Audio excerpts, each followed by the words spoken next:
Very good evening, brothers and sisters in the Dharma. It is our great honor to have invited Ajahn Brahm or Maha to conduct a 10-day retreat in Mahindarama Buddhist Temple. And today, for those of you who are still not familiar with Ajahn Brahm, please allow me to give a brief introduction of Ajahn. Ajahn Brahm was born in London in 1951. Ajahn regarded himself a Buddhist at the age of 17 through his reading of Buddhist books while still at school. His interest in Buddhism and meditation flourished while studying theoretical physics at Cambridge University. After completing his degree and teaching for a year, Ajahn traveled to Thailand to become a monk. Ajahn was ordained in Bangkok at the age of 23 by the abbot of Wat Saket. Ajahn subsequently spent 9 years studying and training in the forest meditation tradition of the Venerable Ajahn Chah. In 1983, Ajahn was asked to assist in the establishing of a forest monastery near Perth, Western Australia. Ajahn Brahm is now the abbot of Bodhiana Monastery and the spiritual director of the Buddhist Society of Western Australia. Ajahn is also the spiritual patron of the Buddhist Fellowship in Singapore. Brothers and sisters in the Dhamma,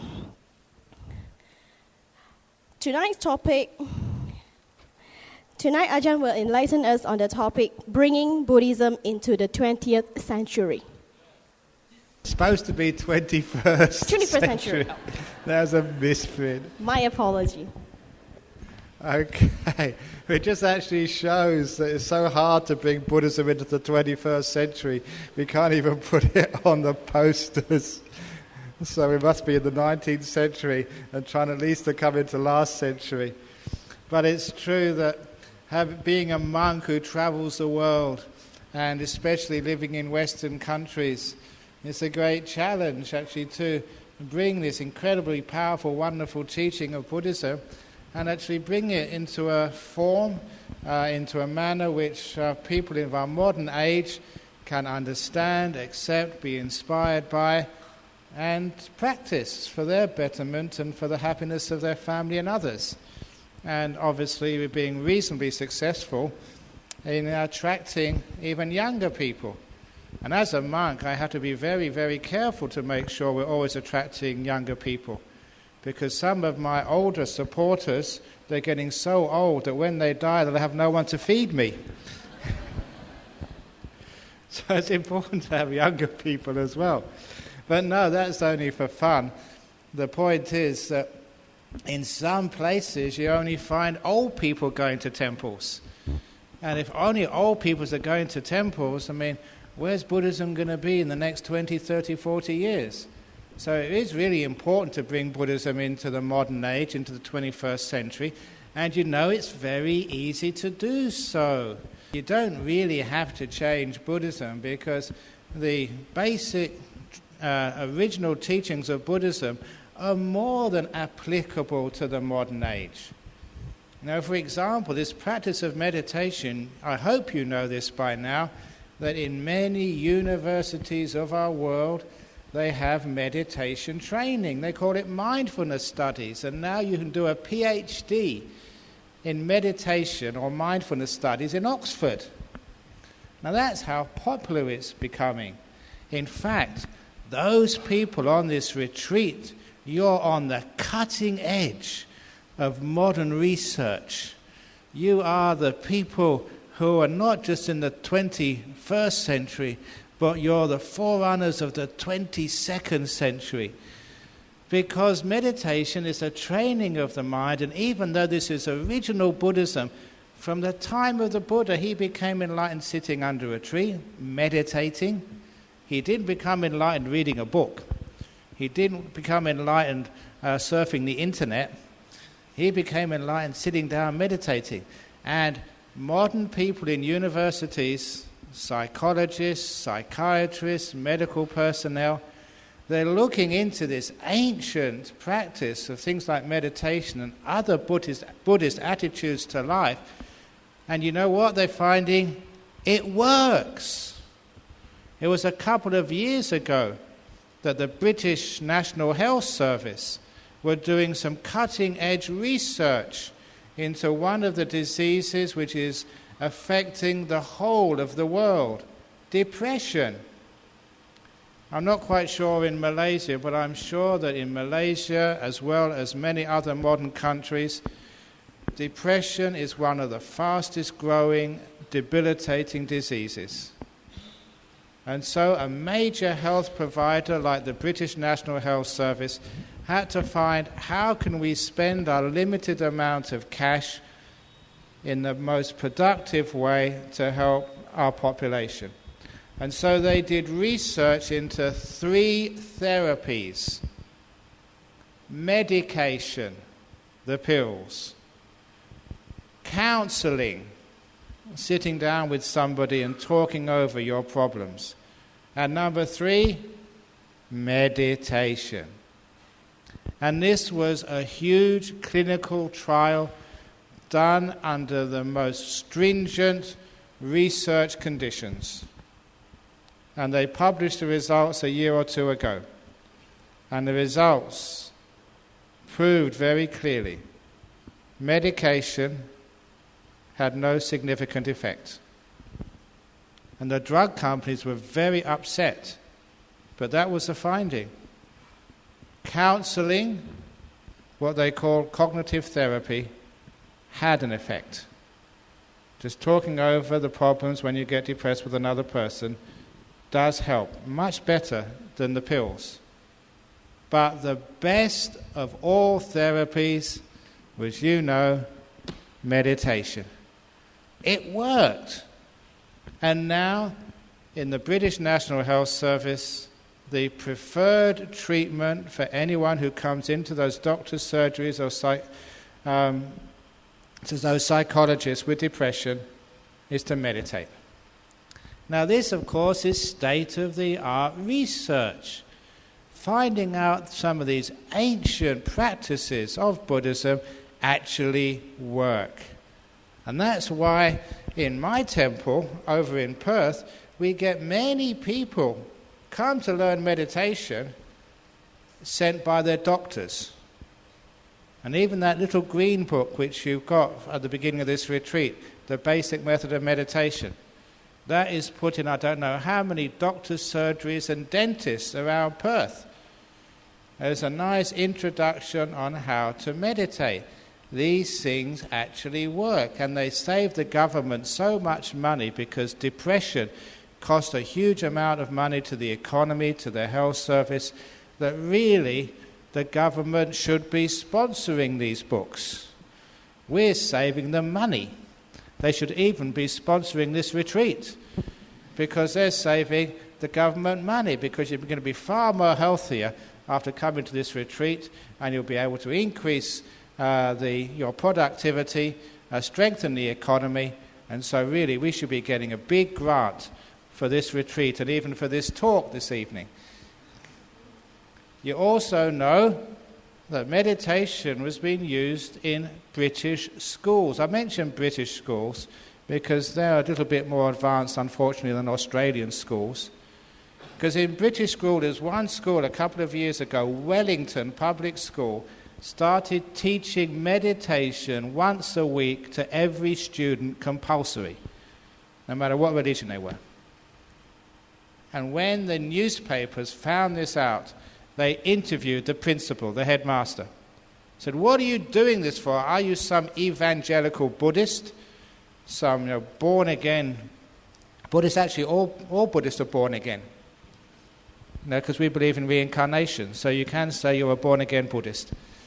But are you some crazy evangelical, teaching meditation compulsory to all students? What are you trying to prove by this? And the headmaster said, "Look, here are the studies. Here is the research. It's been well known for so many years that when a person learns meditation, they train the mind. Number one, they can absorb information much easier. They can remember it much better. They could do their examinations and assignments with less stress. They perform better academically. And we've also noticed that just socially in their school, they get on better with their friends." Now that has been proven. In fact, my own experience with that is maybe about 15 years ago. One of my students in Perth, she was the deputy principal of a primary school. She would always teach year sixes in the primary school. And she invited me in to give a talk to that primary school, and I met the principal, and the principal was praising and praising and praising her because she would teach meditation every year to the year sixes. So everyone going through that school, when they got to year six, they would learn meditation. Because there were many Christians in that school, she would call it quiet time. Exactly the same thing as we say is meditation over here. You call it quiet time. Remembering to take Buddhism into the 21st century, we must always remember marketing. Remember marketing, 21st century tool. Take the product, it's a great product, but give it a bit of a new packaging to make it acceptable to modern people. So, because sometimes there's some people who say it's Buddhist, you think they're going to convert you. They say it's Christian, you think they're going to be converted. So why waste these amazing teachings by calling it Buddhist or calling it Christian or calling it something else, when really it's for everybody? So she called it quiet time, and she began every year teaching the children every morning 5 minutes of quiet time, building it up to 15 or 20 minutes by the end of the year. And she had amazing results. The principal noticed this, and she said, "I'm not a Buddhist," said the principal, "but I have seen over the 3 or 4 years that she's been doing this, there's great benefits for all those children. And even though that some of the parents of those children are very devout Christians and they object, I take them into my office and say, look, this has nothing to do with converting your children. They're not going to be a Buddhist afterwards, but they are going to be smarter and more integrated in their personal life. I've seen it work, it does work," and it did work. And in fact, I was telling a few people, telling Venerable Dhammarato, that in Western Australia, in high school, at the end of the year, this was year 12, because in Australian system, you finish school 1 year earlier than in the British system, but you do 4 years at university. So you do your final examinations at 17, where I imagine the A-levels, which are done in Malaysia, are done at 18. Is that correct? Yeah, I thought so. But at the end of the final year, when they do their leaving exams, the child who comes top in the whole state gets a medal. It's called the Beasley Medal. Now, I don't know who's won it this year because it should be announced pretty soon, but the one who won it last year was one of my students, one who comes every week to listen to the teachings and meditates. And he got the top prize, and as part of that top prize, because he's the top student in the whole of the state of Western Australia, he has now got a scholarship to Harvard. Now, for all of you parents who want your children to go to Harvard, with no charge to the family fortune. If you want your kid to get a good education, it actually works, this meditation business. So many people are taking their children to learn meditation because it does increase their academic skills. Of course it does. If you want to play soccer, you can't just go on a pitch with a ball and think you're going to be any good. You have to train. And some of that training is just strengthening your muscles at the gym, pushing weights or running or whatever else it is, which has nothing to do with the football, but you're training your body to have it strong, to have it fit with very, very strong muscles. And how do you think you can pass exams and have academic success if you don't train the muscles of your mind? And that's what meditation does. So because of that, one of the great ways of taking Buddhism into the 21st century is to focus on one of its core teachings, which is its meditation practice. And do you know, even there was one of the meditators at Harvard. She was doing research on meditation, and she was following meditators for 7 years. And part of her research, finding out how long they meditate every day, how often they meditate, and giving them psychology questionnaires to find out, whether they were more integrated, happy, had good relationships, felt depressed or suicidal, whether they felt good about themselves. All these questions to find out how happy they were, in their lives. But also, as part of the research, she would give them CT scans of their brain every year, just to see if it had any physical effect on your brain. And that was when she found, to her surprise and everyone else's surprise, is that when you meditate over these 7 years, your brain gets bigger. The cortex increased in size. If you want to put it crudely, you get more gigabytes between your ears. You get more computing power. And that's shown on the CT scans. And so people understand just the power of this. And if we use this as one of the main features of Buddhism, it's amazing just how popular this Buddhism will become in the 21st century. Based on the core teachings of Buddhism, samadhi. Not only does it help you in your academic career, and I mentioned earlier in your health, how many health problems do people have? How many people end up in cancer wards? How many people have other stress-related illnesses? And what do? They come and ask to learn meditation. It has very well documented health benefits when you meditate. And I mentioned this, I think, on the first talk.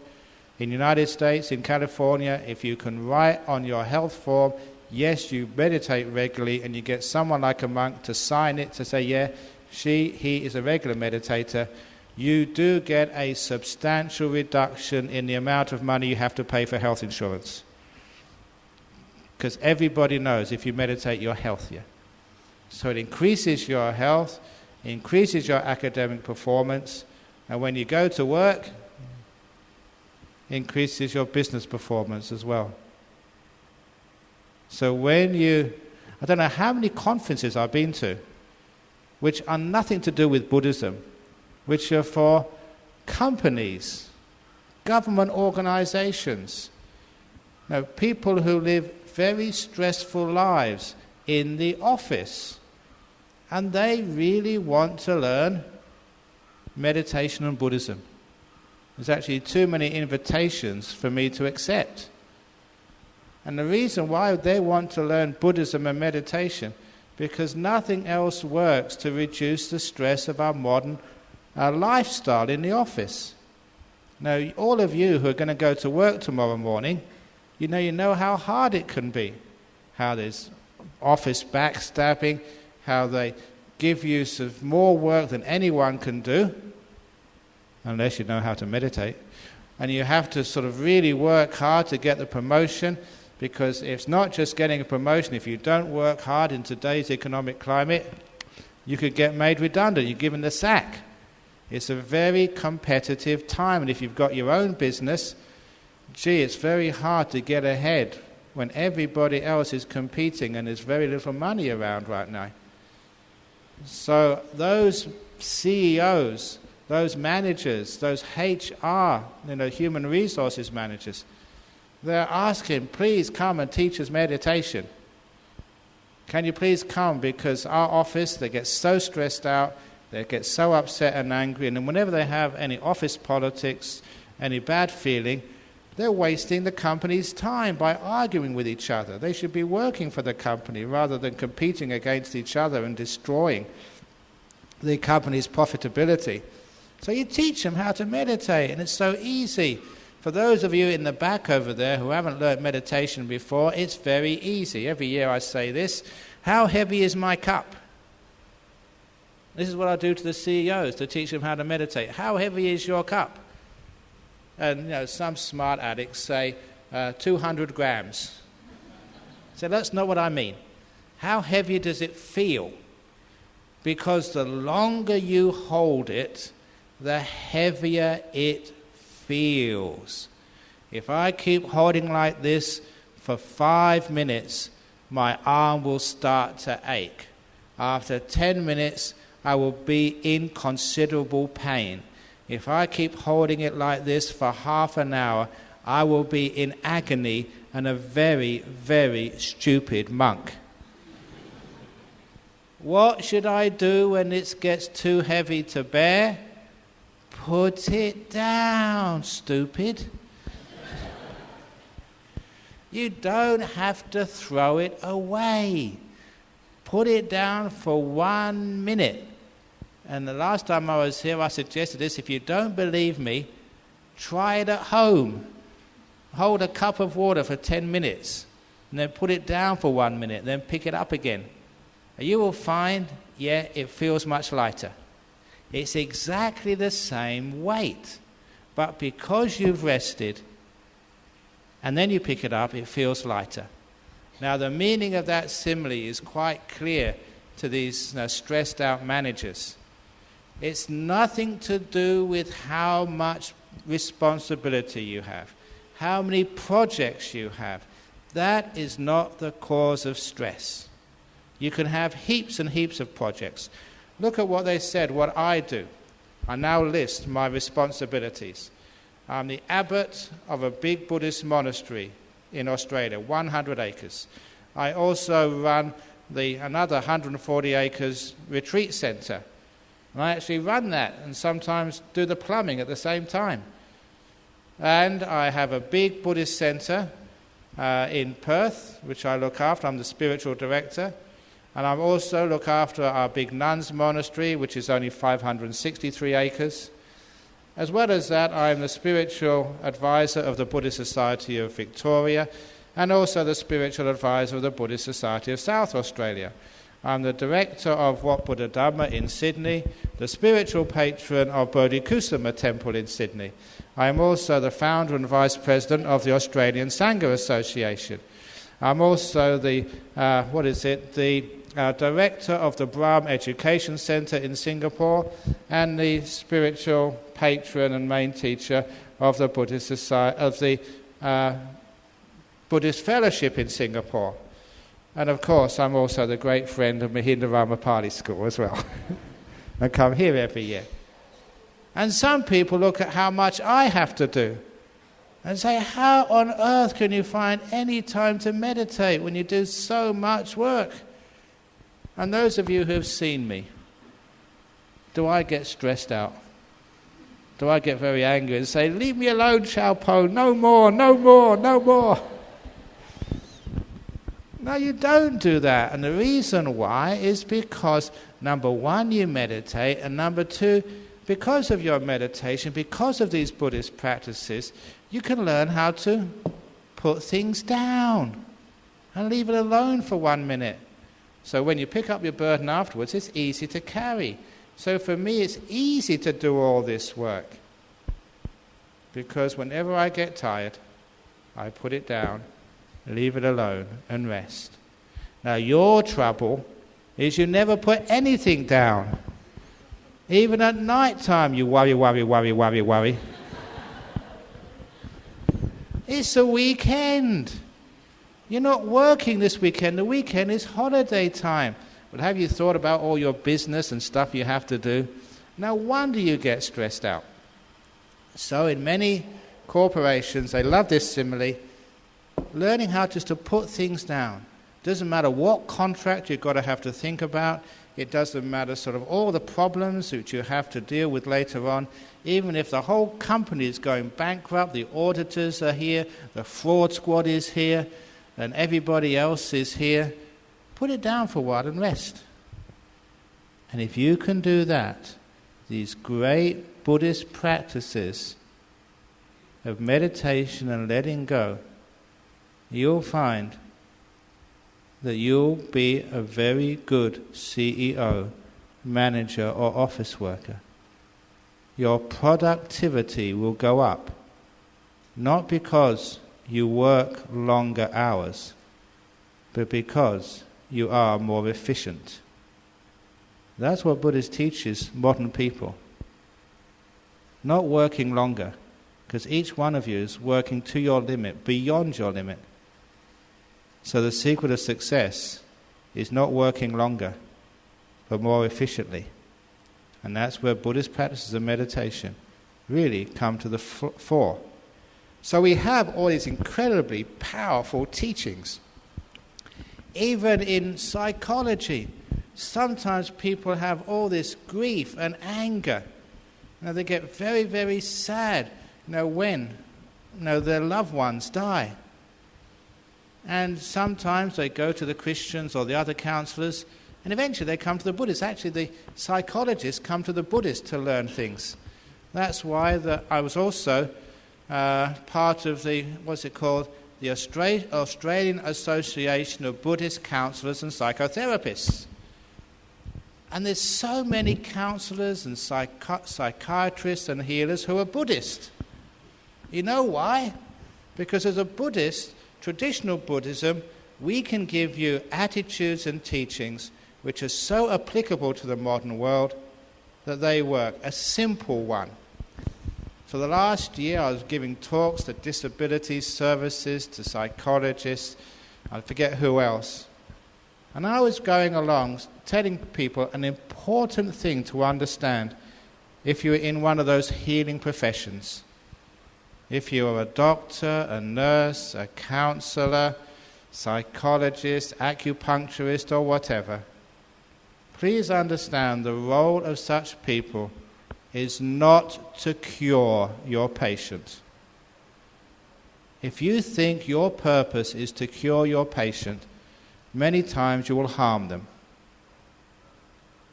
The job of a doctor, a nurse, a counsellor, a psychologist, psychiatrist is not to cure. It is to care. Please put caring for your patient above and beyond curing them. Because what happens, say a doctor, they think that curing is the priority, is the main thing they should do. So sometimes at the end of a person's life, they go to such extremes trying to cure that illness. They put that patient through so much unnecessary suffering, and it's a terrible ending for them, when really all they need is not to be cured, but to be cared for. If you go to hospital or go to see your GP, and he doesn't just try and cure you, but cares for you, then you're a very, very fortunate person with a wonderful GP. Too often, when our healing services think their only job is to cure you, and they forget about caring, sometimes they harm us physically and psychologically. But imagine if the doctors, nurses, psychologists say, the main thing I'm going to do with you when you come in with your cancer, when you come in with your broken leg, is to care for you first and foremost, then there will be just as much or probably even more curing. And also, if the cures don't happen, and if you are to die, you will die in a wonderful, caring environment. In some hospitals in the West, it's all about curing and not caring. So they give you all the best medicines, the best surgical procedures, the best of everything, except there's no one there to hold your hand and just talk with you and care for you. For Buddhism, it's so clear. Compassion is the most important thing. Curing is second priority. Now, those are the sorts of attitudes which, when we teach them, people said, oh yes, why didn't we think of that? And it makes the whole situation of health, of dying, healing, it puts it in a much better context. There are some doctors who have come to me because they're my students, and especially when they've lost their first patient. They're trying to sort of heal them, and they die. And they get so frustrated and they feel so guilty. And I said, look, it's obvious that as a doctor, as a nurse, as a carer, you won't always be able to stop the process of death. So if you think your job is to cure, many times you will feel a failure because you haven't been able to fulfill your goal of curing. But if you think your main job is to care, you never need to feel a failure as a doctor, as a nurse, because caring is always something you can do. Curing, sometimes you can't do. That's why caring is the main priority. So as a Buddhist, we teach all our doctors and nurses, when you go there into that hospital, remember, your main priority is not to heal the disease. The main priority is not to cure the cancer. Your main priority is to care for that person in front of you. And if you can do that, you will never feel a failure as a doctor. If that person is going, you make them die in the most beautiful way, feeling cared for, feeling loved. And you always feel a success. And I know this, as a side effect, you'll find you do actually cure more people. Because compassion and kindness have a huge therapeutic value. Everybody knows that. They keep on forgetting it. So that's why sometimes things like foot massage or Reiki actually work. Whether it's anything physical to it, I don't care. Whether it is some energy from some devas coming down into you, I don't care. What I do know, if someone is massaging you or spending time with you, they're caring for you. And caring has a huge therapeutic impact on your health. So those of you here who are doctors, nurses, psychologists, or whatever you do, please remember that your main priority is not to cure but to care. And when you start putting that across, people think, wow, this Buddhism is actually helping the problems of the 21st century. It is relevant. I've already started with the meditation, and now this is coming on to the great wisdom teachings of Buddhism. Buddhism is always very practical. One of the problems which we have as Buddhists of taking Buddhism into this 21st century is literally focusing on all of our strengths, which are the things which 21st century people really want to hear. That is why I think, I'm not sure if it's a question time or one of the talks which I gave, I think it's a question time. Somebody asked me, now how can we make Buddhism relevant to teenagers? Remember the answer to that question I gave? What are teenage boys really interested in? Teenage girls. What are teenage girls really interested in? Teenage boys. So we wanted to teach them a way so that these Buddhist teachings can be relevant to them. And you heard what I said in that question time. When I went to a youth camp, just to teach for a couple of hours in Singapore, and there were the boys and the girls, and they were just, maybe it's Singapore, Malaysia. The girls were on one side, the boys were on the other side. They weren't sort of integrating it, but I exploited that.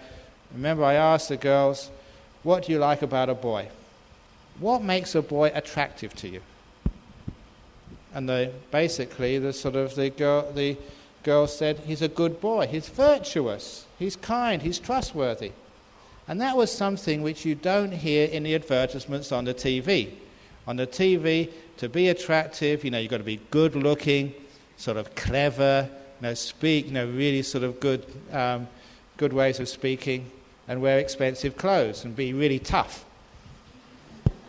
But in real life, apparently that's not what turns girls on. They want someone they can trust, who's kind, who's good. It's the virtue is what you want. And then I asked the boys, what do you like about a girl? And they were basically saying the same thing. Virtue, goodness, trustworthiness, reliability, turning up on time to dates or whatever, being someone they can look up to. That is what makes you attractive. So now we say, how can I teach precepts to our kids? You say, if you keep 5 precepts, that's worth, as a girl, that's worth a dozen Versace dresses. It makes you attractive. So that was a way of presenting Buddhism. Now, basic teachings of virtue, which sometimes people say it's such a hard thing to teach our younger generation, to be good. How can I teach my kids to be good kids? Again, you have to have a marketing angle. You have to know your client base. Do research into their needs and what they want. This is actually bringing Buddhism into our modern world. So I'm not sure. The word marketing, I learned that by hanging around all these CEOs in Singapore. And they were telling me just, how they become successful in their business, and why not use some of that in Buddhism? So market things. And our market base, our clientele is worldwide. Because one of the things of our 21st century is that because of things like the internet, because of easy travel, we have choice. 20 or 30, 40, 50 years ago, you didn't have much choice. If you were a Buddhist in Penang, you went to the local temple. You had no choice. There was no possibilities of hearing an Ang Mo monk. Or you could go to... That's all you could really have. But now you have all this choice. In fact, you don't need even to go to the temple these days. You just go on the internet. And on the internet, you have this huge bazaar of religious teachings. And one of the wonderful things we did in Perth to innovate, about 10, 15 years ago, we decided to elect as our president, our lay president of our committee, a young guy. I think he was only about 23 when he became president. And that was done on purpose. He had hardly any experience. He was a good man, but he was young. And he was the one who started up our website. It cost us a lot of money because he told us this is not the leading edge of technology. It's called the bleeding edge of technology. It cost you a lot of money because you went down avenues which didn't turn out to be very good and very expensive. But nevertheless, he started it all. Which means that all of the talks which I give in Perth are put straight on the internet, on YouTube. And just last year, this was last May, IT man on our committee told we'd reached over the 1 million mark. And 1 million meant over 1 million whole talks had been downloaded in the last 12 months. That's a Dharma talk like you're hearing now. 1 million. The whole talk had been downloaded. And now, I was a theoretical physicist. I know my mathematics, so I did a calculation. And that means 1 million of my talks every year are heard. That was 12 months ago. It's probably more by now. Which means that, because they're 1 hour long, it means averaged over 1 year at any moment, like right now, there are 141 people in the world listening to Ajahn Brahm and giving a Dharma talk. At every moment of the year, on average, 141 people are listening to a Dharma talk just by me. That's a huge amount of teaching getting out there into the world. And some of those teachings are reaching places they shouldn't reach. Now, the Islamic Republic of Iran, people are downloading the talks and listening to them. So you can see what's happening over there. When you actually use our modern technology, you give a talk, and it's exactly the same effort if you give a talk and one person listens, or 100 people listen, or 100 people listen, and you put it on the internet. And the best thing about that is that people don't have to come to the temple. Many young people, actually middle-aged or old people, they don't like coming to the temple because they don't know what to do. Should you bow? How should you sit? What should you do?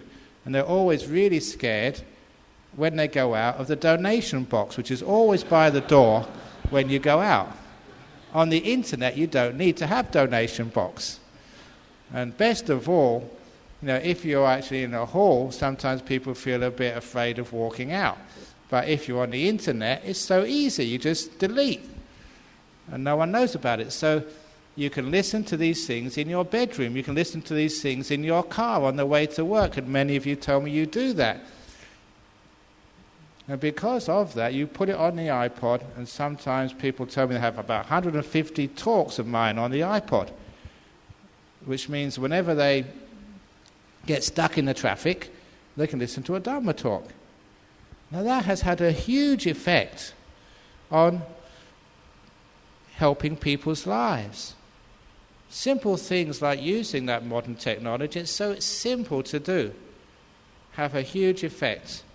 And so, next time I come here, Chao Po, I expect this to be on the internet. Or someone, because it's not that hard to do, and it makes these talks more interesting for people, and it's wider. And this really gets into our younger generation.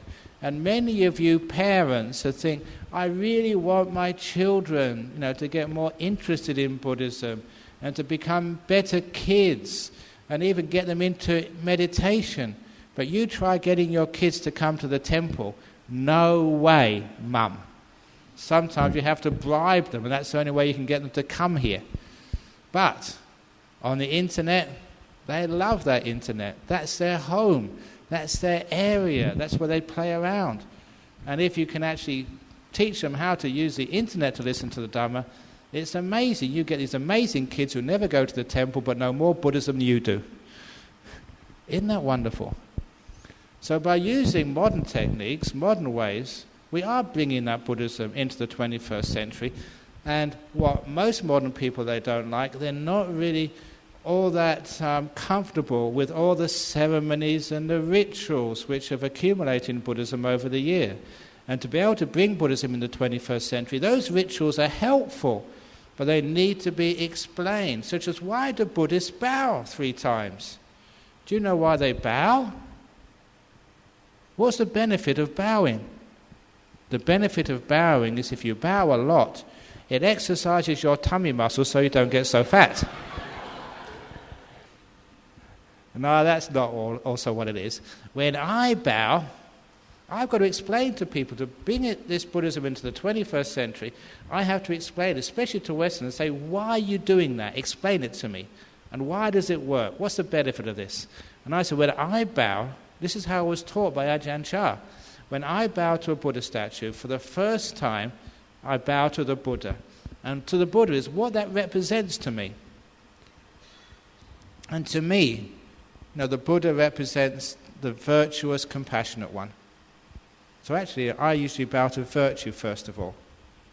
And the second time I bow to peace. And the third time I bow to compassion. Virtue, peace, and compassion. So that's what I bow to. So when the first time I bow, I'm thinking of virtue. I worship virtue. I've seen its benefit to myself and to others. By virtue means being kind to others and being kind to yourself, doing good things in life, being generous, helping out, not getting angry at other people, not cheating them, not lying. That's virtue. And because I've seen the immense value of virtue in my own life, and as a teacher of many years, seeing how it's just raised people's lives up and giving their happiness back. When they stop drinking, when they stop playing around with other people's husbands or wives, when they stop lying. That virtue makes people just so strong, happy, with a wonderful sense of being at peace with themselves. And I've seen how it's helped people so much. It's so easy for me to bow my head down. Virtue, I worship you. And it reminds me of the value of virtue. So if you bow down, and the first thing when you bow down you think of virtue and how important it is, it means that because you're valuing virtue, you become a more virtuous person. You're remembering how valuable goodness is. So you become a better and better person. And then the second time I bow down, I remember peace. Especially the peace of meditation. or the peace between good friends who've settled arguments, the peace in the world which gives us freedom to come and go without fear. Peace is such an important, valuable thing.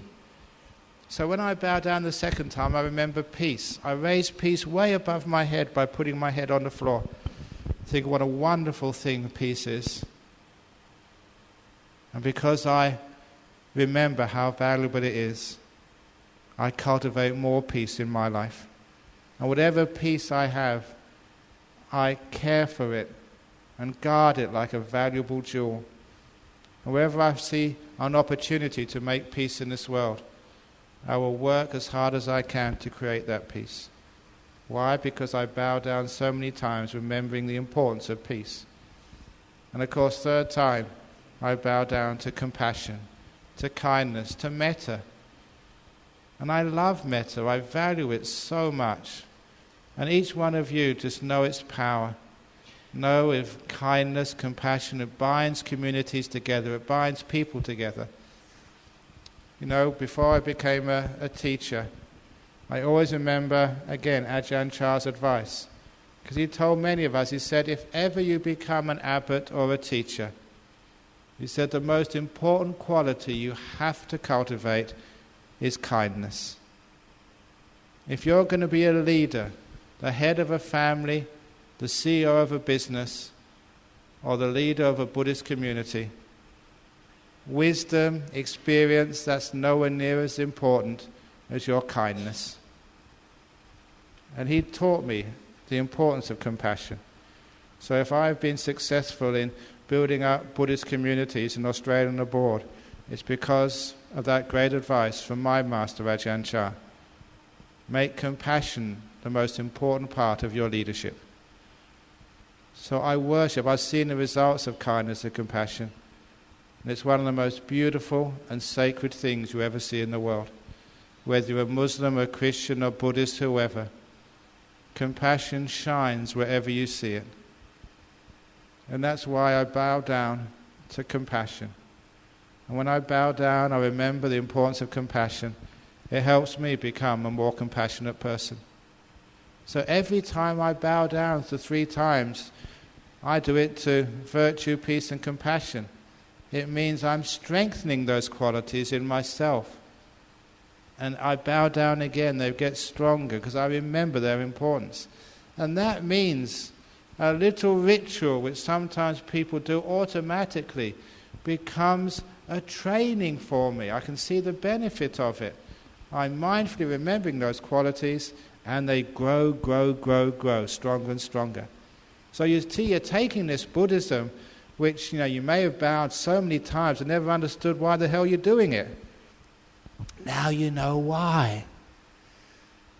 So it helps. So you tell your children why you do these things. So all the rituals which sometimes you've been doing for generations, Buddhism is going to really grow in the 21st century, which actually is growing very, very strongly, understand why we're doing these rituals. These rituals all have a meaning.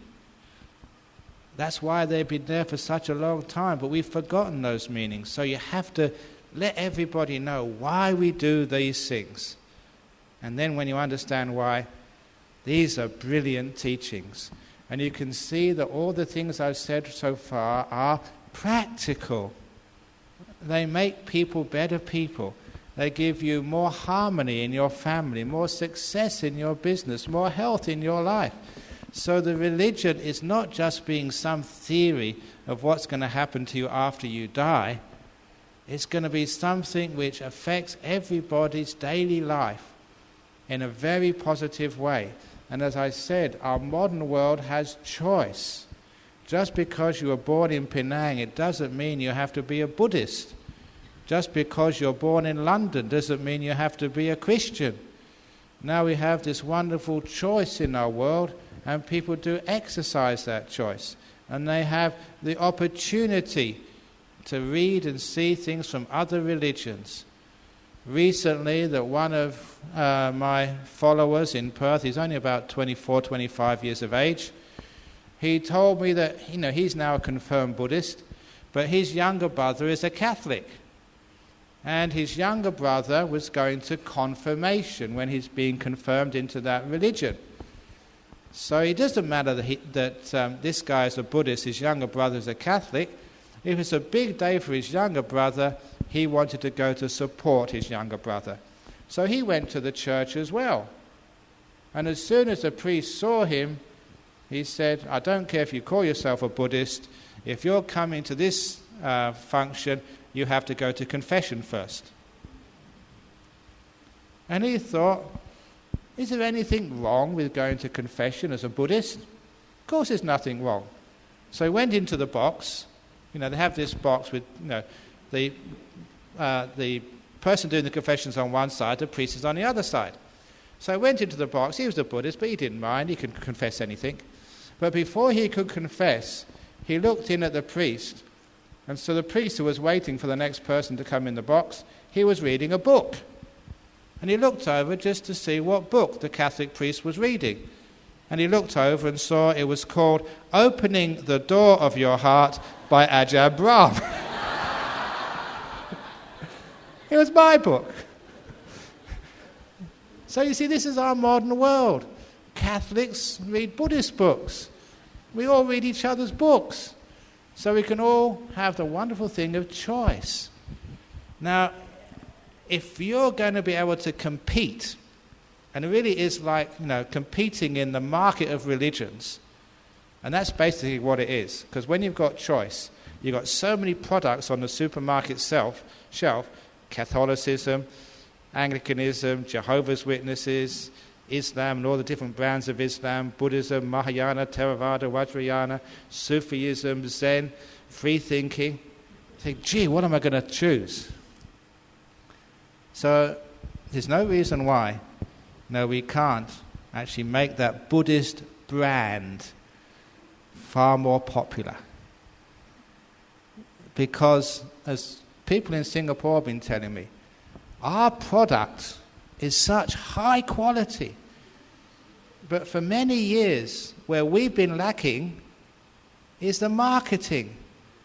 We've got the best computer, say, but we don't sort of advertise it in such a way that people even look at it. So to bring Buddhism in the 21st century, we've got a great product, beautiful virtue, great compassion, very powerful rituals. But what we're lacking is presenting it in such a way that people find out and they think, like many Australians have said, wow, this is amazing. Why haven't you told me about this before? This is actually what happens with Buddhism. Even recently, the plumber, the Australian plumber who was doing all the plumbing at our retreat centre, just before he was finished, he said, what is Buddhism anyway?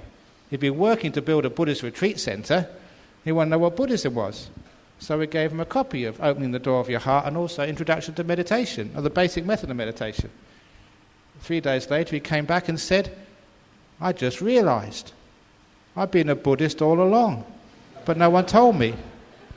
So he got another convert. He wasn't a convert. He'd already been a Buddhist. He never realised it.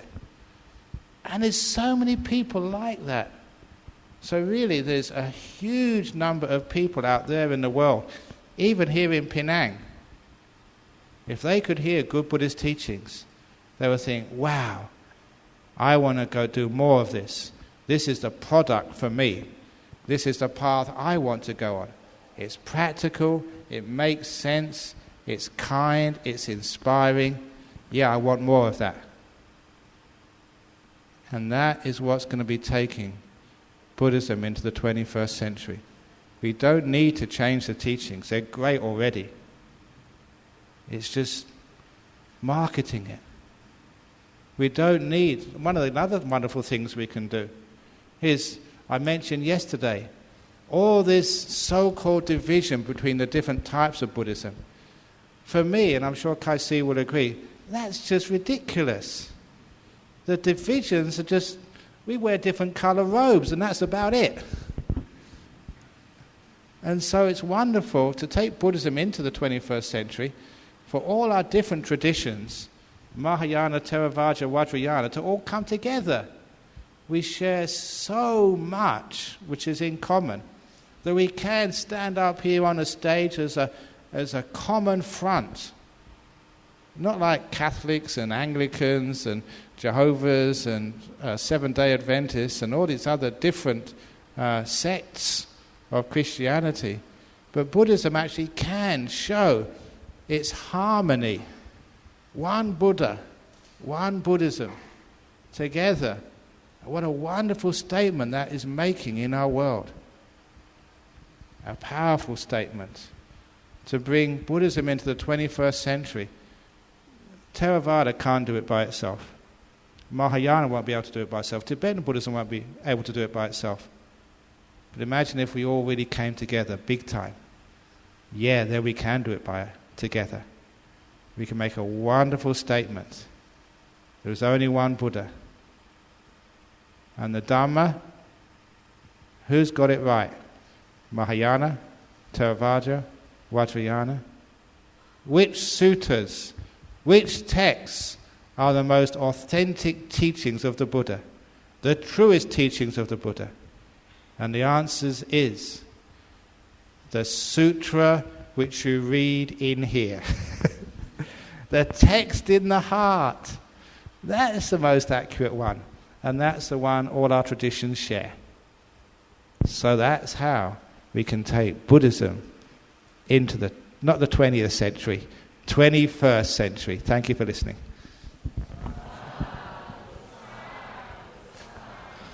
Very good. So nice to see a few siders from the kids there, because you are the 21st and 22nd century kids. So, any questions about this evening's talk before I go into the box? Okay, I better keep these ones first of all. The box questions come next. There you go. Very good. Okay, so some of these questions I think maybe from 2 days ago, maybe even from the 20th century. This is a great one. Can mental illness patients go to meditate? And how to be sure will the kids be healthy? And how does a monk control their sexual desire?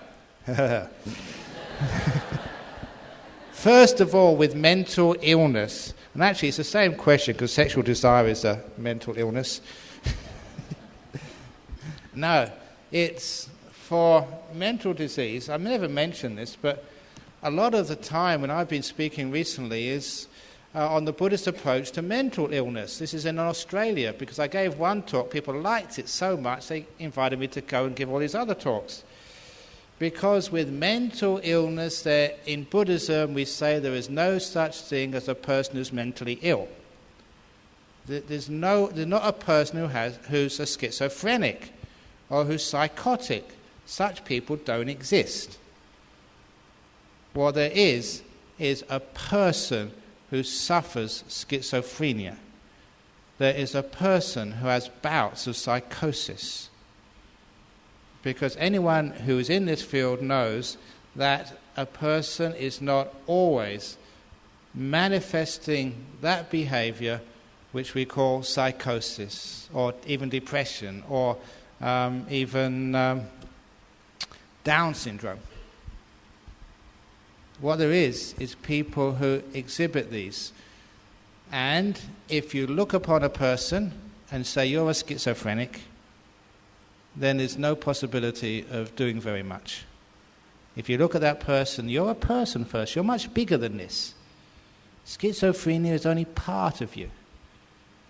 And if you treat the other part of them, which is not schizophrenic, you get huge results. Basically, it's the teaching of the 2 bad bricks in the wall, which if you don't know by now, because I've been telling it every year I come here, read it in my book. And I was so pleased about 18 months ago to be invited to give a keynote at I think it's the 60th anniversary of the Institute for Mental Health in Singapore. It used to be the old Woodlands Hospital. And they wanted me to give a speech, so I gave a speech on this sort of stuff. And afterwards, again, they were impressed. They took me around one of the wards, and actually the person who was running the ward was a Christian, but he said, "Don't tell anybody, I really like your talk, can you give the ward a Buddhist blessing?" That's why we don't mind. The Buddhist, Christians, Muslims, we all help each other. And then I was asking him, how do you treat the schizophrenia in this state-of-the-art unit? And he said exactly what you said. We don't treat the schizophrenia. We treat that patient the times they're not schizophrenic. And I thought, wow, you've got it. Because if you treat the schizophrenia, you'll find that you're acknowledging that schizophrenia, focusing on it, and it grows. But if you treat and focus most of your attention on those periods when that schizophrenia is not there, you are building up and strengthening that other part of that person. Two bad bricks in the wall simile. And you know what I mean. And they're getting huge results, positive results from that type of therapy. That again is state-of-the-art treatment for mental illness. There's no such thing as a person being mentally ill.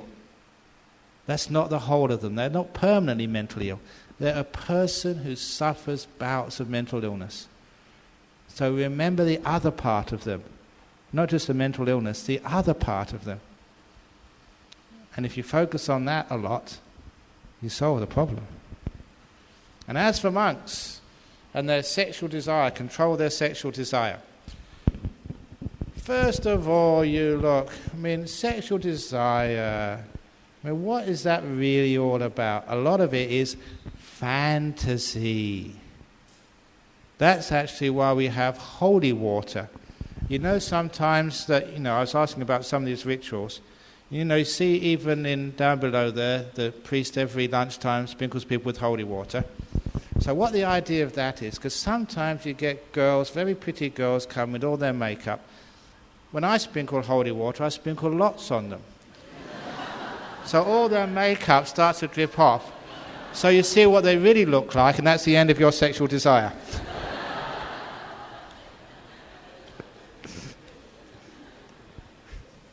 Because it's fantasy, isn't it?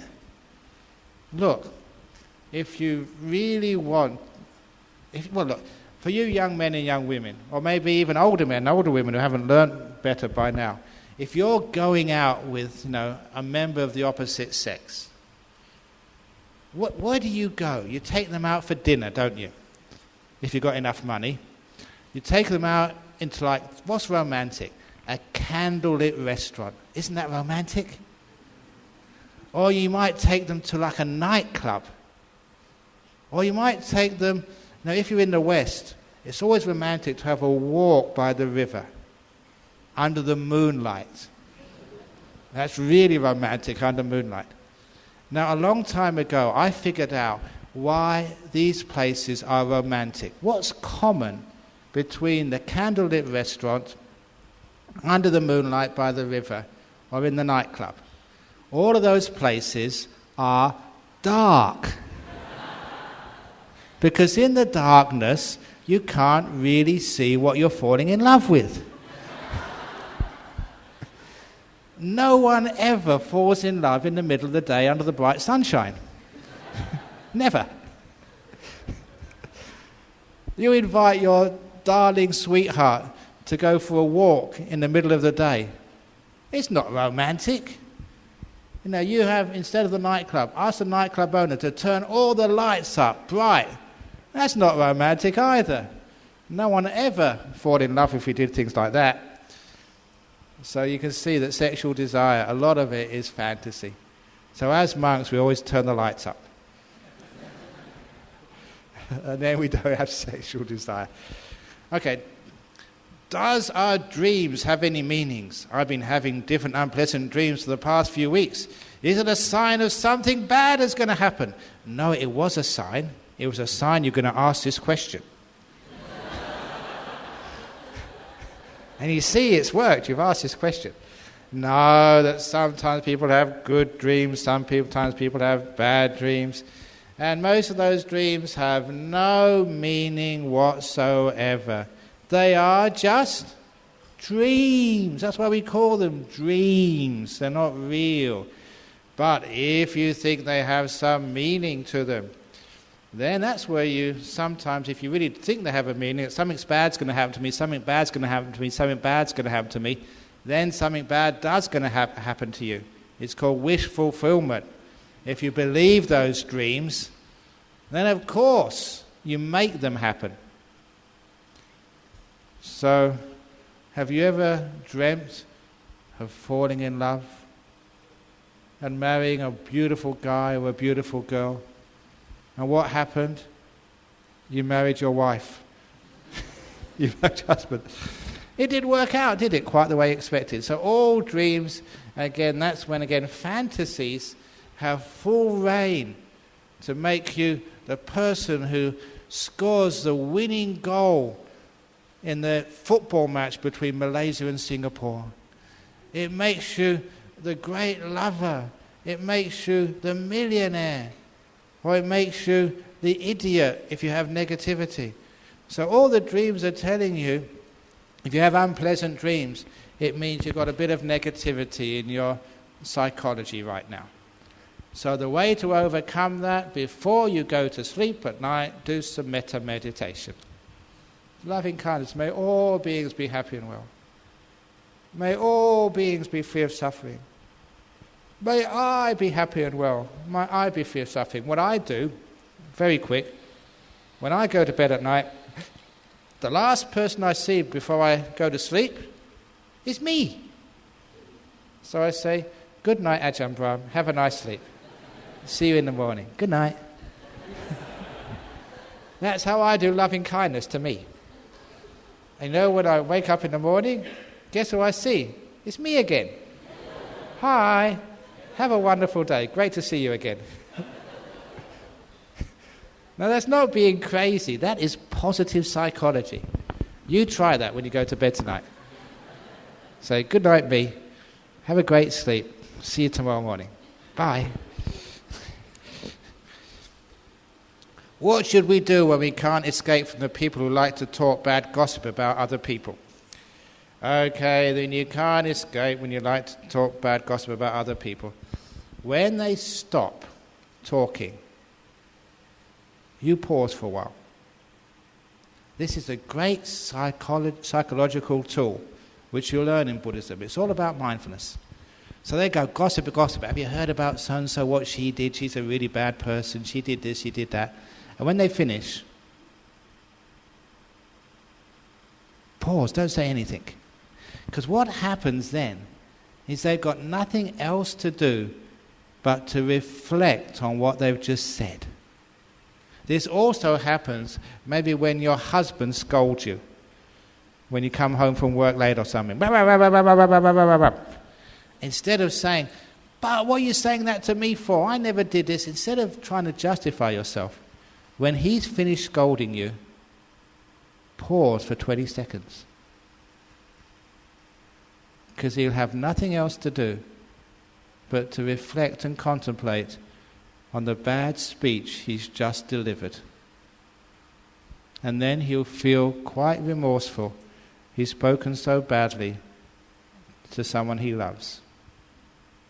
Too often, when somebody shouts or gossips, they don't have time to really reflect on what they've just done.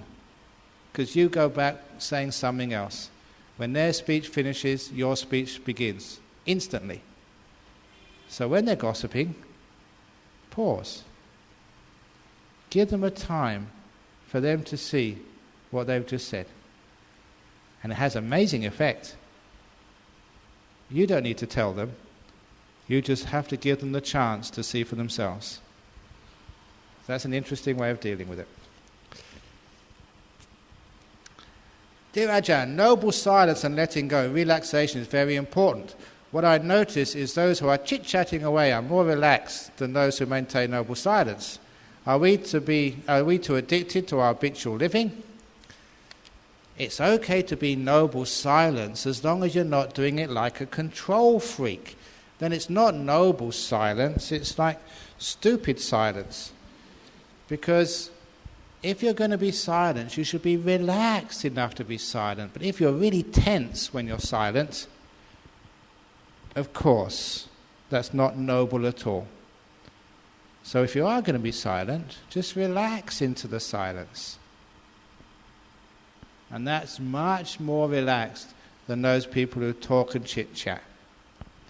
Because if you talk and chit-chat, if your mind is working that hard that it moves your lips, when you sit down to meditate, your mind is still going to be working. People who chit-chat, when they're supposed to be keeping quiet, will find their mind wandering and thinking when they sit down. You can't see that, but I know that. So those people who relax into noble silence, who don't talk outside, they find it far more easy to get into deep meditation when they sit on their cushion or chair. So those people who haven't got deep meditation yet, don't think, oh, I can't meditate. No, the reason is because you can't keep quiet. Okay, you've got 2 days left, so zip it up.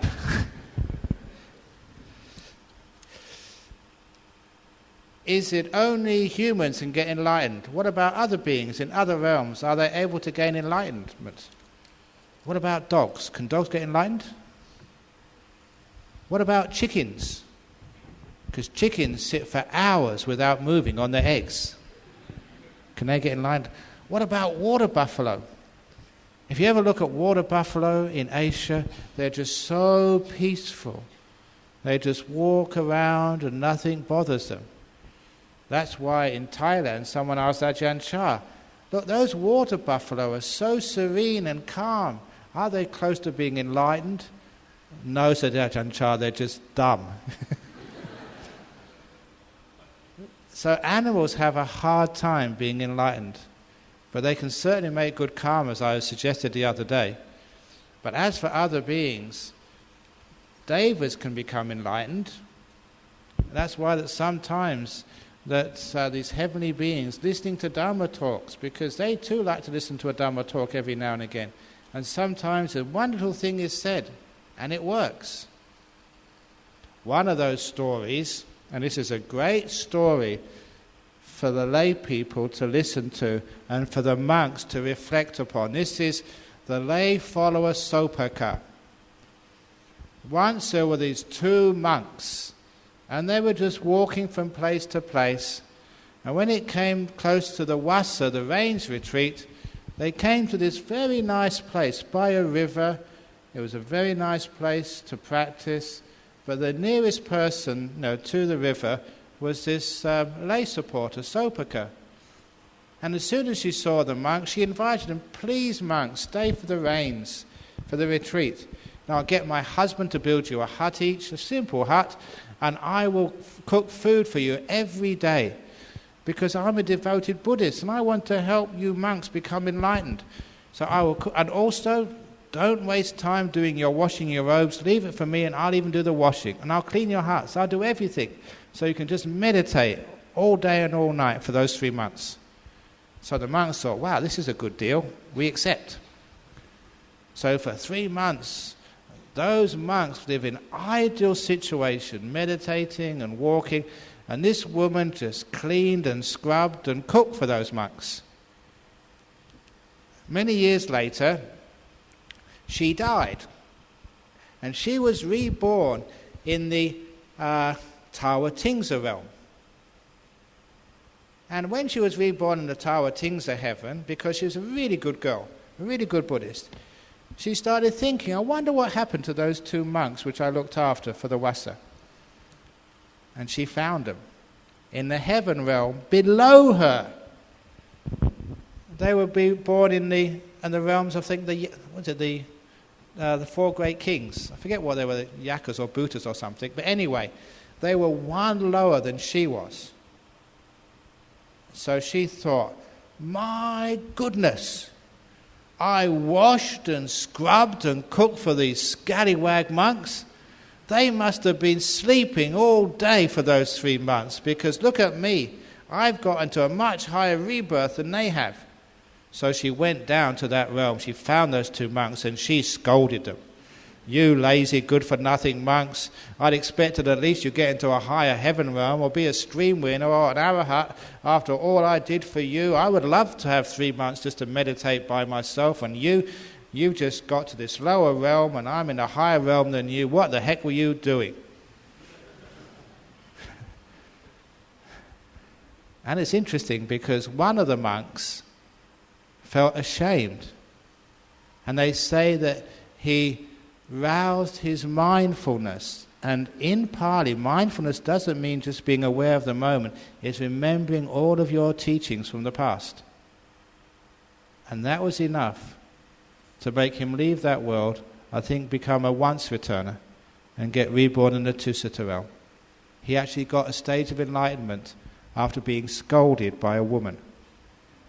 So the next time you see a bad monk, scold him. You might make him in a state of enlightenment. So, because sometimes people think, no, we can't scold monks. It's bad to scold monks. And so you're afraid of scolding monks. But there was a case where a woman scolded a monk and helped him get to being a once returner. And as for the other monk, oh, he was just a hopeless case. Oh, that's just a woman. Go away, woman. And he just wouldn't listen to her. And so he remained in that lower heaven realm. And that was Sopaka's story. So, yes, you can get enlightened as a deva. Or you can increase the stages of enlightenment. And it's also, and I'm saying this carefully, as lay men and lay women, as devoted disciples of Buddhism, please, it's all right, it's acceptable, it's actually helpful. The right time and the right place, if you see any monk or nun misbehaving, please tell them. That was done in the time of the Buddha, and it's very helpful. So it gives the monks and nuns some feedback. Otherwise, sometimes there may be good monks, but you just don't know, because you're not being told. And if we are to take Buddhism into the 21st century, our Sangha needs your help to keep the Sangha at a higher and higher standard. And if it's a good monk, they'll accept your admonition. What is Buddhism and Ajahn's view towards mercy killing or euthanasia? As this one Sri Lankan monk told me, Sri Lankan man told me, he said, euthanasia is not the real problem. Youth all over the world is the problem. Euthanasia. That's a joke. Anyway, some of you got it. Euthanasia or mercy killing. That's a tough one. Because recently, last October, I went to England with the main reason of visiting my mother. I know she had Alzheimer's, and my brother was telling me it was getting worse and she was declining rapidly. So as soon as the Wassa, the range retreat, was finished, it was the next day after Akatina, the next morning, I flew to London to see my mother in the hope she might still remember me. She didn't. Her mind has gone. She doesn't know me from the cleaner. She has Alzheimer's, total forgetfulness. And she is still quite fit in other areas. But I saw some other people in that she's in an institution now because that's the only place which can really look after her. She needs 24-hour care. And my brother who looks after her just cannot give that care. So she's in an institution now with many other people with Alzheimer's. And it's usually people in that condition, when you see them, you think, my goodness, there's no quality of life, not much anyway. And there's no prospect for any cure. And if anyone is ever going to see a case for euthanasia, it will be people with such bad Alzheimer's disease. However, sometimes I think for myself, if that's your mother, is that a good thing to do? And I remember a story someone told me when I was in England about a man who would go to visit his mother every morning in a similar institution. because his mother also had Alzheimer's. And the doctor took him aside one day and said, look, you're wasting your time coming to visit your mother every morning. Once a fortnight is okay. Your mother doesn't even know you. She doesn't recognize you. She doesn't know you've come yesterday. Why do you come every day? And this man said, it's true that my mother doesn't recognize me. It's true that my mother doesn't know who I am. But every morning I recognize my mother. Every morning I know who she is. That's why I come every day. And I thought, what a wonderful attitude that is. That's the Buddhist attitude. It doesn't matter if she doesn't recognize you. You recognize her. And that's the reason to go. So, as far as euthanasia is concerned, I can understand why a person decides to take euthanasia. If they decide with kindness, with wisdom, with compassion, there is a case for that. So as a Buddhist, I would not recommend it, but I would not ban it either. And I give people that freedom of choice. But to make sure that that freedom of choice is within limits, so they're not acting heedlessly, depressed, or through other sort of stupid desires. And I think really that's going to happen in many countries in the world if it hasn't happened already. People are going to be given that freedom because as medical science increases our longevity but does nothing for our quality of life, the question is going to become more and more common. And of course you all know what happens even in hospitals in Malaysia, that sometimes the nurse does give the extra dose of morphine. They know they're killing their patient. Euthanasia happens, but it's not acknowledged. And sometimes when things happen like that, they're not acknowledged. Sometimes you think that it's best to keep things out in the open and have a moral code which stops obvious abuses but still gives people the freedom of choice. Because the question is, if that's you, having no quality of life, in pain, with no prospect of survival, some of you may say, I'm going to carry on like this as a contemplation. Others of you, I think, should be given a choice to end the life. So I'm not recommending it either way, but I think the choice has to come.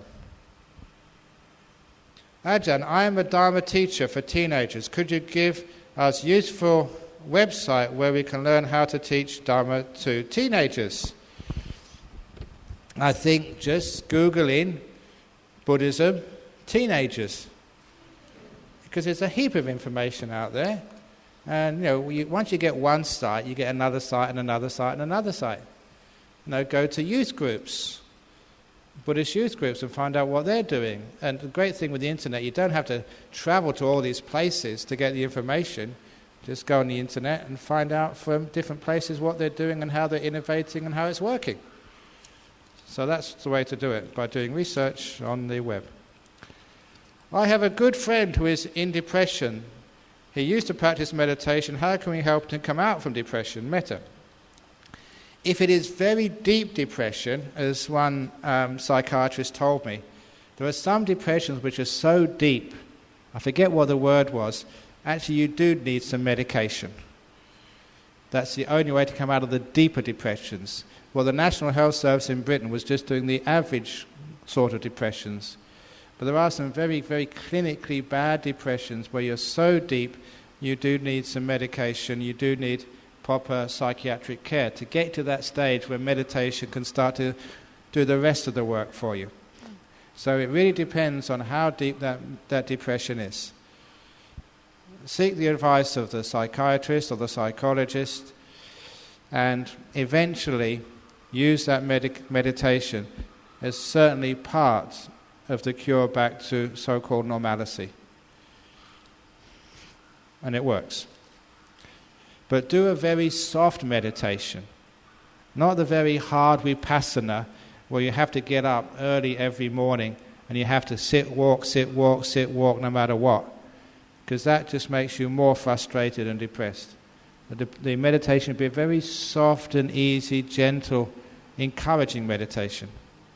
That's why metta is one of the best. What is the difference between deep meditation and the jhanas? One of the differences is, as a monk, one of my rules is I cannot tell any of my own attainments. That's against the 8th Pajitya. So you may hear me, I never say, when I had this jhana, when I got that jhana. So one of the ways I get around that is by saying, when I had a deep meditation, which could mean anything. So that's one of my skillful means. Is it okay to do Reiki? Yeah, there's lots of leaves on the piles outside. Get a rake and clean them up. No, that's only a joke. Yes, it's okay to do Reiki because, at the very least, you're doing compassion for other people. And I don't know too much about it, but people say it works. I don't care whether it works or it doesn't work. I know it works because of compassion, so do it. Sometimes when we take photo of holy sites, we can see orbs in the picture. What are they? Are they devas? No, they are dust particles, a classical refraction pattern. And as soon as I saw this, any of you done physics at school, you see this is diffraction, classic diffraction pattern. And what really was the convincer for me, when you go on the internet and Google in ORBS, you will find that some of those patterns appear on photographs taken in pubs in England, in bars, in nightclubs, you find them. If they were devas, it means the devas are going to pubs and nightclubs. No deva goes to places like that. But certainly there are dusts in old pubs. And years ago when I first looked at this, those orbs in Asia, they were devas. At last we've got evidence of devas. In the United States, they were looked upon as being aliens. The first signs of E.T. And in England, there was ghosts. Because there was lots of old... So everybody had the different interpretations. In UK, it was evidence of ghosts. In the United States, evidence of aliens from outer space. And in Asian countries, Buddhist countries, devas. We have evidence of devas now. The science tells you it is dust particles. The light from the flash at the front of the digital cameras, if you look at the old cameras, the old analog cameras and the digital cameras, the flash is further to the front. So it does illuminate dust particles in front of the lens, where the old cameras would not. And it's a classic diffraction pattern from dust. There's so much dust around, which is usually in the old places, especially in India. You know how much dust there is there. That's why you get lots of deva lights in India. Because it's dusty, that's all. Regarding meditation, what must we do if complex thought arises? Must we keep on putting back our concentration or allow our thoughts to lead us? If complex thoughts come up into your mind, one thing which I suggested to one young man in the interviews, try and find the space between the thoughts. Just like, listen, when I am speaking, there are spaces between my words. Now, I spoke like that just so you could make it very clear there are gaps between my words, but even in ordinary speech, there are gaps between my words. If when you're thinking, you notice the spaces between your thoughts, start noticing them. They're always there. And then because you notice the spaces between your thoughts, those spaces grow because they're more interesting. And they literally crowd out the thoughts from your mind. It's a very skillful technique when you've got lots of thoughts to learn how to let them go. It's called in Buddhism substitution, focusing on something else. the space between the thoughts. So see if you can investigate that. When a thought stops, or when part of a thought stops, there is a small gap. Because there's nothing happening there, most of us don't see it. But when you train yourself, when you look for it, you can see those gaps, and those gaps grow in length. And after a while, you stop the thinking. Nice technique. Regarding the precepts, the fourth precept, abstain from lying. If others ask about my personal things or things which I do not want to reveal, then I lied. Do I break the precepts? You don't need to lie, just don't tell them. Say none of your business. So you don't need to lie. Almost ever you don't need to lie. I think there was this one case which somebody told me about. There was, during the Second World War in Amsterdam, there was one family which was sheltering a number of Jewish people. The German people at that time were rounding up as many Jews as they could find, sending them to extermination camps like Auschwitz and Belsen to kill them. And so many, many kind locals were hiding the Jewish people, knowing that if the Jewish people got caught, they'd be sent to be killed, and the people protecting them would also be killed. It was a very bad and dangerous time. And this one man was sheltering Jews up in his loft when the German SS knocked at his door to search it, and they asked him, "Are there any Jews in this house?" And he was a very moral person who would not lie. So he was faced with this choice. He wrote about it in a book, I was told. Should I lie and say there's no Jews in this house and protect those Jewish people's lives? Or should I tell the truth and have them killed and save my life? What should I do? And so straight away he said, "Look for yourselves." And the SS said, "Thank you very much, sir," and went to the next house. He never lied, but he spoke in such a way as to give confidence to these searchers there was nothing happening in his house. Search for yourself. He was quite open. And they left him and went next door. And that was a lovely example of, in a very difficult situation, you don't have to lie. If you're wise, you don't tell the truth, but you can find this other middle way, out of compassion, to save other people's lives, to save your reputation, whatever else it is, without breaking your precepts. So if it's your personal stuff, you're just saying, well, you've been meditating for such a long time now, you can probably read my mind. Find out for yourself. I don't know, or something like that. Ajahn Brahm, you said that if a person is in jhana, he or she will not be harmed physically. When Thich Quang Duc, the Vietnamese monk, made himself into a human torch, was he in jhana? He died.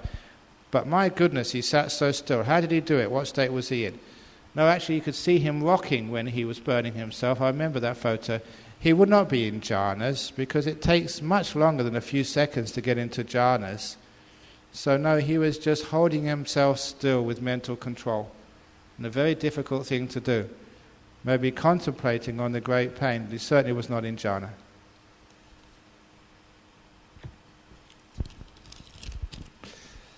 If one parent is in a coma and doctor recommended to stop the life support system, and if one agreed with the decision, has one committee weighted karma of killing one's parents? Ooh, that's a big question, because if you're responsible for the death of your mother or father, that's supposed to be called one of the heavy karmas which stops you getting enlightened in this life.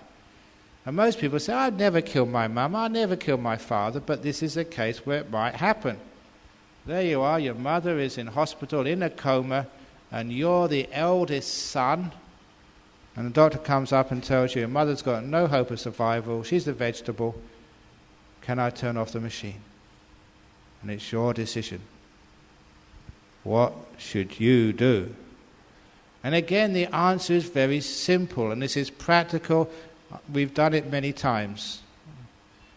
Just the other day when I said that's your dog or cat with bad disease, and the doctor says, shall we put it down? Ask the dog, ask the cat. In this particular case, if that's your mother in a coma, ask your mother. Is she still there? If that's your mother, and you've loved her, cared for her, been with her for such a long time, if you stand by the bedside and ask that question, you will know. If she's still there, say no, keep the machine on. If she's gone, and you know she's gone, you can say turn the machine off. She's already gone. She's already dead. It's just the machines are keeping the body going, but death has happened. Therefore, you're not killing your mother. You're just turning off the machine. However, if she's still there, and you'll feel that, you'll know it, keep it going. Now that's practical. People have done that. Remember this one lady over in Thailand. I've been going to visit her mother. She had the old mad cow disease, eating up her brain for many years in hospital. I went to visit her many times because her daughter actually asked that question. And every time the daughter went, I went there, as obviously she was still there. But the last time I went, it was really fascinating. I went there because you don't have to be like a daughter or a son. If you're a good meditator, you'll be able to feel it too. When I went by her bedside, I felt that she'd had enough. She was just so exhausted. And so I told the family, they were waiting there. They were just in the room. I said, look, your mother's about to go. She's so tired. She's had enough. She's still there right now. And the next day she passed away. And the day afterwards, I performed the funeral service for her. I was only 3 or 4 days in Thailand. It was perfect. Perfect timing. Or this other case, a Vietnamese man, had a bypass, but every now and again the bypass have complications. He was in ICU fighting for his life for about 2 weeks. And sometimes I go in about 3 times a day to see him. But all the time, you'd feel that he was getting stronger, and then he'd have a relapse and get weak again. And he was a fighter. He was in coma all the time, but you could feel that. I remember going in one morning or afternoon, sitting by his bedside, meditating, and it was very different. He'd gone. And I had to tell the children, I said, your father's gone. He's not fighting anymore. He's not there. And the children could feel it, and the doctors would say, because they knew it from their machines. So the next day, I think they kept the machine going for another 18 hours or something before turning it off. But I told them, it's already gone. You're not killing your father anymore. He's departed. That's how you do it. So all you need to do, you don't need to be a great meditator or a monk or a nun. If that's your mother, your father, your kid, your sister, ask the question, are you still there? Feel it in your heart and you'll know.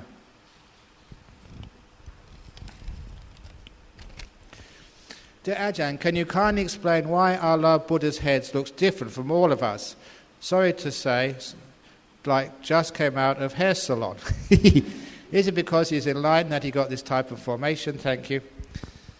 I think in one of the suttas it did say he had a slight protuberance on the front of his head, but there were many cases in the suttas and in the Vinaya when people met the Buddha, they didn't know who he was. They thought he was just a monk. There was this one case of this monk who was traveling to see the Buddha, and the Buddha was also traveling. So they shared a lodging overnight. And in the evening, the Buddha started meditating, and the monk thought, oh, this other monk is meditating, I better meditate too. And the Buddha kept on meditating, the other monk kept on meditating. They meditated all night together. And then afterwards, this monk said to the Buddha, well, you're a good meditator. And the Buddha said, you're a good meditator too, you meditated all night. Where are you going? He said, I'm going to see the Buddha. He said, I am the Buddha. Ah! He didn't realize he spent all night meditating with the Buddha. But that was one case, you see, that people didn't recognize the Buddha. He just looked like an ordinary monk. So if there was a perturbance, it wasn't sort of that big which made him stand out. However, I remember when we made our Buddha statue for our monastery in Perth, we said, look, let's bring Buddhism into the 21st century. Let's have a flat head, just bald, like a monk really would be. And the artist in Thailand said, I can't do that. Because if it was like a flat head, it could be any monk. No one would know it was the Buddha. So these days, we have these, either flame in Thailand or a bump on the top of the head. And its main practical purpose is to point out like a sign, this is the Buddha. And that's all it really serves. Like a mark, a sign on it, that this is a Buddha. But the Buddha never looked like that. Just like I remember as a kid watching these movies and documentaries of Jesus Christ. And in those movies, Jesus Christ always had blonde hair and blue eyes. He was a Caucasian in the movies. You remember that. And everybody knows that Jesus Christ was an Arab. He was born in Palestine. He was a Jew. He wasn't a Caucasian. No way could he have blue eyes. But nevertheless, that was good for the movies, that's all. So this is just good, for knowing who a Buddha is. What's the latest on the bhikkhu ordination issue? It's sort of settling down, but it hasn't fully settled down yet. But we're making it there. So that's, if you want to hear more about that, have a look on the internet. But I'm still alive, so are the bhikkhunis. Okay. Trespassers will be converted. Is this an original Ajahn Brahm quote? And the answer is yes. Because this is on a sign outside of our retreat centre. Now, that wasn't where it originated from when we first bought our land for our monastery in Serpentine, just outside of Perth. The fence was just like a farm fence, just like barbed wire. And I think some thieves went in to steal something. So we never had any money for a real sign. So being a bit of a joker, I wrote out a sign, and it started off as trespassers will be prosecuted, which is a normal sign. But I thought, look, Australian burglars, they're not scared of that. How can I keep real Australian burglars out of my monastery? And I realized they weren't scared of prosecution, but they were really scared of being converted. So that's why I put on the sign, trespassers will be converted. Unfortunately, that sign got stolen. But later on, when we were making a sign for our retreat centre, I was just joking to our builder that this was the sign, and so they made that sign up at their expense. So that one of the signs outside our retreat centre is, meditation retreat centre, trespassers will be converted. And that will keep out all unwanted people. So yeah, it was an original Ajahn Brahm quote. What's the other thing? And how often are retreats held at Jhana Grove, and when are they? Look on the internet and you'll find all that information. Because actually I don't know, I forget. In meditation, can you advise on how to deal with a partial shutdown of the body? Whilst meditating, it felt as though most of the body had disappeared except for an ache in the leg. Then it all got quite a bit brighter, and I felt as if I was being lifted and crushed at the same time. All the while, I don't think that hearing completely shut down either, and when the light subsided, the ache in the leg was still there. Short of amputation, that's always a good try. Is there any other way? Someone's got a sense of humour, well done. I find moving the offending leg at that stage means starting from square one again, and it does seem like the same limb gives trouble on the next sittings. Thank you very much. I think I answered this question in the interviews, but if you do have a pain in the leg or in the arm during the meditation, it really is disturbing you, then you can move it. Move it carefully, mindfully, slowly. You don't get back to square one. You only go back to square one if you started off at square two. if you're at square 32, you go back to square 31. In other words, you just go 1 or 2 squares back. You don't go right back to the beginning. And you can usually make up those 1 or 2 squares you lost very quickly afterwards. So it really is well worthwhile doing, instead of enduring the pain. And if part of your body is disappearing, great, you've only got half to worry about. Now see if you can let go of the other half. So you're getting somewhere. Well done. Carry on. Dear Ajahn Brahm, is there a method to know who your parents, wife or husband from your past life? Some people you feel familiar or even though you haven't seen them before. Look, sometimes, when you've been divorced, you don't want to even see your ex. So are you really sure you want to know your husband from a past life? Or your wife from a past life? It may be traumatic for you. However, if you do get into these deep meditations, sometimes you can do that. Sometimes you can go back into your past lives. And once you go back in your past life, then you can actually recognize the traits of that person you were married to before and maybe recognize them in this life. So that can be done, but really, do you really want to do that? Because sometimes the people that you are familiar with, they could be a partner from the past life. It could be just a good friend from the past life. It could be a son, daughter, father, mother from a past life. And sometimes it does complicate things. Like the story of a Thai girl over in Perth. And she was born in a village in Thailand. She's now in her maybe 50s, so you can get some idea of the time scale.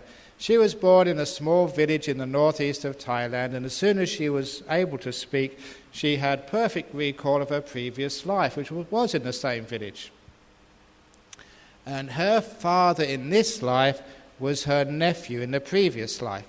So she was born as her grandniece or something. Granddaughter. So from the previous life, that's right, her son was now, one of her sons was her father, that's right, yeah, in this life. So she was her own grandmother, granddaughter. So born in the same family. Her problem was, well, first of all, everyone accepted who she was. She was this old lady reborn. The problem was that the headmaster of the village school was her son from the previous life. So when she went to school, the headmaster was the son from the previous life. Now, in those Thai schools, probably like Malaysian schools, they're very strict. When the teacher comes in, you have to stand up. And if you get in any trouble, you get the cane. When the headmaster came into her class, she refused to stand up. Why should I stand up for my son? He should stand up for me, said this 5-6-year-old girl. And could the headmaster cane her? How could you cane your mum? He couldn't do it. So, for all the time she was in school, she literally did whatever she wanted, and no one could punish and stop her, because the headmaster was her son. She said it was very weird and strange. She had a great time but didn't learn very much. So that's some of the troubles and difficulties if you can remember your past life. It makes life very, very, very complicated. When your daughter is your mother and your son is your uncle.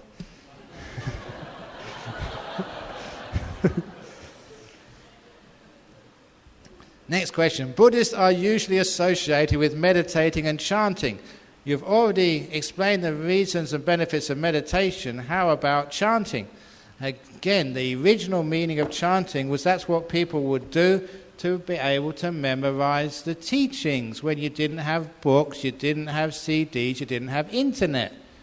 So if you wanted to listen to some teachings, you'd memorize them, and the way to memorize them was chant them again and again and again. So that's where the chanting began. But later on, when we had books, we kept on the chanting as if it had some psychic, powerful effect, which it does have that effect. As I said the other day, if the monk chanting it is a very powerful monk or nun, or if you understand the meaning of those words, which can be very inspiring. So the inspiration has a very beneficial effect. But sometimes these days people chant, they haven't got a clue what they're chanting, and so really it doesn't really have that much effect. Instead of doing chanting for your good health, it's much better to do exercise and eat well for your good health.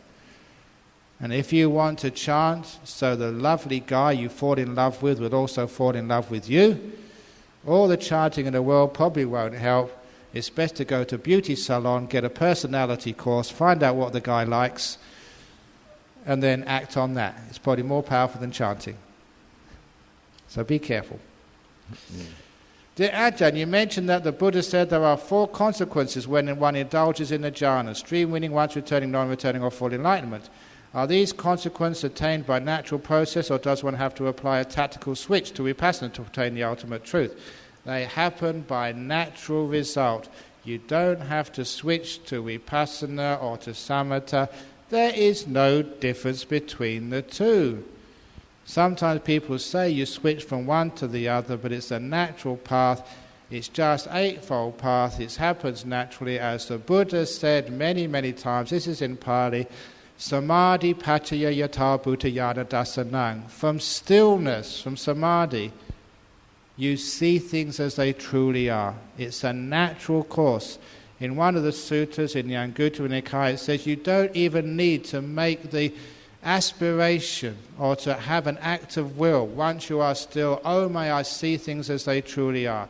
It happens naturally, automatic, tamatha, that the one who is still will see things as they truly are. All automatic.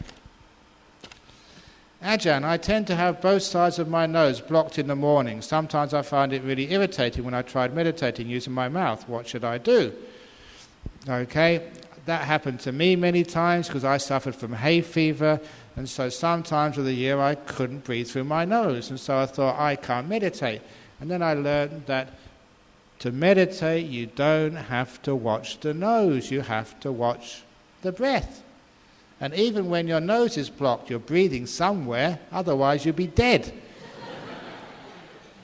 So just watch the breath wherever it happens to manifest. So if you've got a blocked nose or whatever, you just close your eyes, breathe in and out 3 times, and ask yourself, how do I know I was breathing in and breathing out?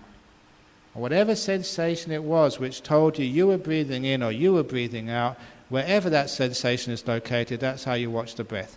Naturally. Are husband and wife encouraged to sleep in separate rooms? If they snore, yes.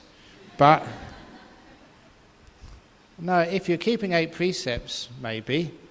But if it's, in daily life, of course you sleep in the same room. So it's not encouraged, not encouraged. Basically, it's none of my business. I should have said that to begin with. Why Venerable Bahia is the fastest enlightened monks? Okay, he was very fast in the sense that as soon as he heard the Dhamma, he could become enlightened.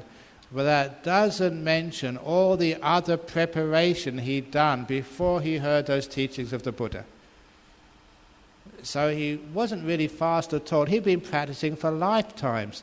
In his previous life, he was one of 7 monks who decided to meditate or die trying.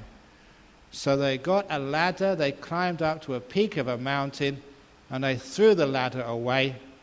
There was no going down again. They were meditating on the top of this mountain, or they would die. A couple of monks became enlightened. One became an anagami, and I think Bahia, did he become a stream winner? But anyway, he had to get reborn in this next life.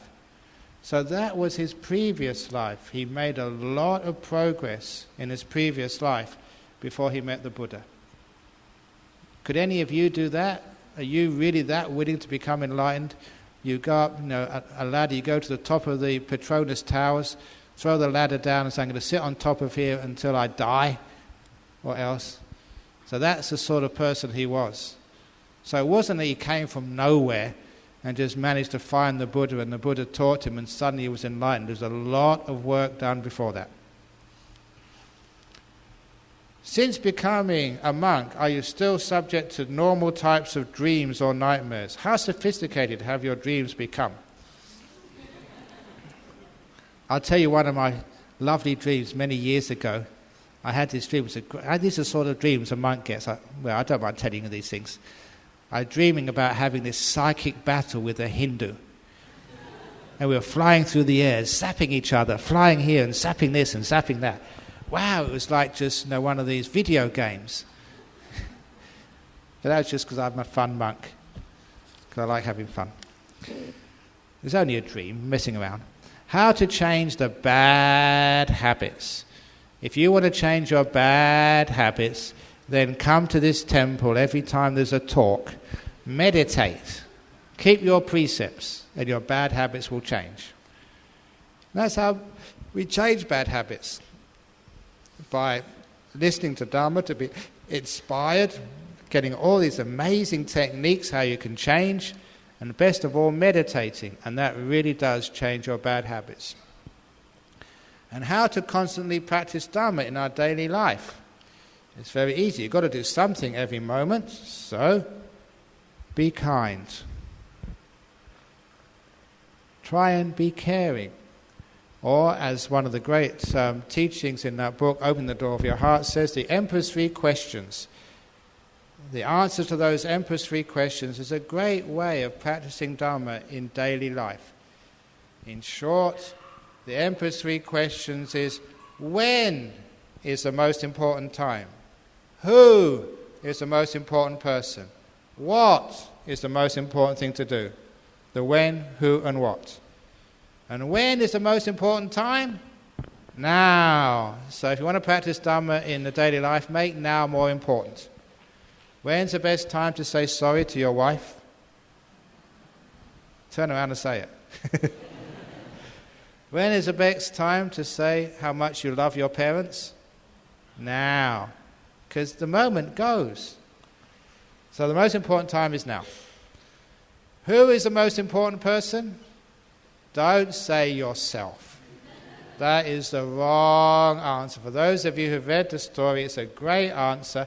The most important person is the one you're with, whoever that happens to be. That is brilliant, deep teachings. So whenever I'm talking with you, in this moment, you are the most important person in the world. Not anymore.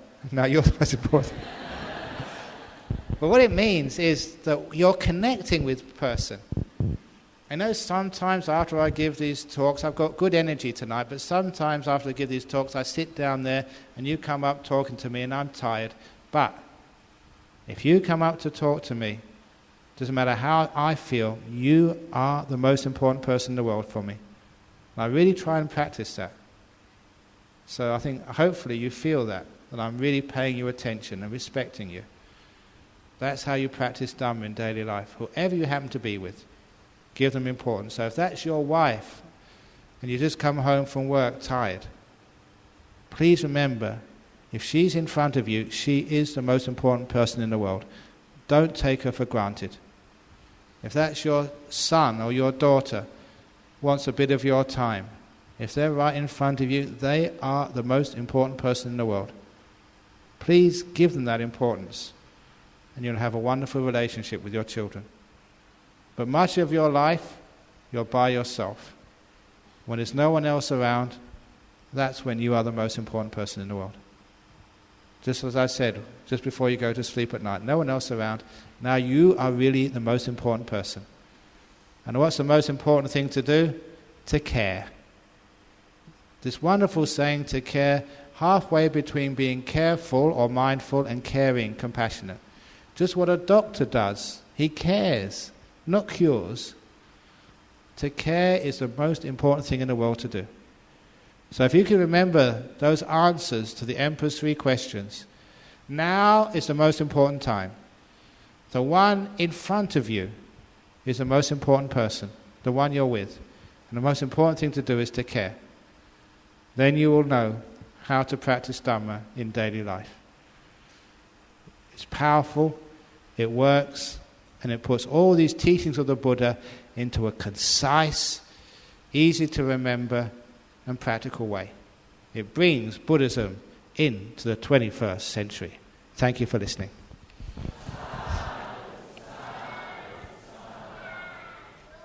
Very good. And there is a 21st century in front of us, our future. These questions I'll answer tomorrow. These questions came today, but I really had to catch up on the questions from yesterday. So, now we can do the sharing of merits. Ita menyatinang hotu Sukhita hontu yatayo Ita menyatinang hotu Sukhita hontu yatayo Ita menyatinang hotu Sukhita hontu yatayo Sadhu, sadhu, sadhu. Very good. And tomorrow night, another talk, same place, same time. And what's the title tomorrow? Yeah, brothers and sisters in the Dharma. Many of us keep on worrying, and we tend to have lots of challenges, especially financial problems, money challenges, and we constantly worry about whether inflation is going to happen, recession, and whatever, etc., and etc.